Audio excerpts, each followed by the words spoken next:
Mimi naitwa Kasisi Canon Geoffrey Msale, ndiye kasisi kiongozi wa parish hii ya Mathayo Mtakatifu ambapo Penina alikuwa akiabudu. Sasa tunaanzia kule.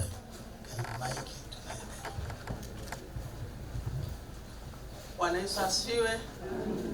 Kasisi Martina Kabisama toka Diocese ya Central Tanganyika Cathedral Dodoma. Bwana Yesu asifiwe. Poleni sana kwa msiba. Naitwa mchungaji Amani Ngala toka Diocese ya Mashariki na Pwani ya Kanisa la Kiinjili Kilutheri Tanzania. Mchungaji Deborah Lusambi kutoka Diocese ya Mashariki na Pwani la Kanisa la Kiinjili Kilutheri Tanzania. Mchungaji Matias Msoya kutoka Kanisa la Kiinjili Kilutheri Tanzania, Diocese ya Mashariki na Pwani. Mchungaji Matthew Gato kutoka Kanisa la Kiinjili Dar es Salaam. Bwana Yesu asifiwe. Kasisi Naomi Sospita kutoka Diocese ya Mkuro, Kanisa Anglikana wilaya ya Gairo. Niwape pole ndugu, jamaa na marafiki kwa msiba mkubwa uliowakuta. Mama alikuwa ni mama yangu, niliishi naye katika nyumba hii yake kwa muda wa mwaka mmoja. Asante. Naitwa Kasisi Elikana Richard Chogoe, ni kasisi katika Diocese ya Morogoro, Kanisa Anglikana, niko kule wilaya ya Gairo, na mimi niliishi hapa nyumbani. Huyu ni mama yangu, kwa niliishi kwa muda wa mwaka mmoja. Mchungaji Ana Sengoli, niko hapa Morogoro, Kanisa Anglikana.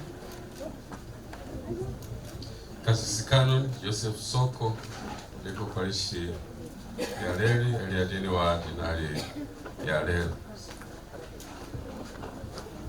Naitwa mchungaji Daktari George Pilua kutoka Kanisa la Kiinjili Kilutheri Tanzania, Diocese ya Morogoro, Mashariki wa Kilakala. Naitwa mchungaji Frank Kimambo, ni mchungaji kutoka Diocese ya Mashariki na Pwani na ni mchungaji wa kati. Mchungaji Prosper Mary kutoka Mashariki na Pwani.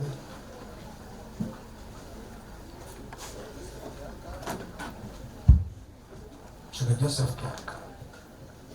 Kasisi Peter Bena. Poleni sana. Naitwa Charles Mzinga, ni mchungaji kutoka Diocese ya Mashariki na Pwani ya Kanisa la Kiinjili la Kilutheri Tanzania, Kanisa Kuu Azania Front.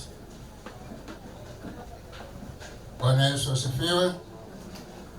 Naitwa mchungaji Yeremia Malekela wa Kanisa Anglikana Morogoro.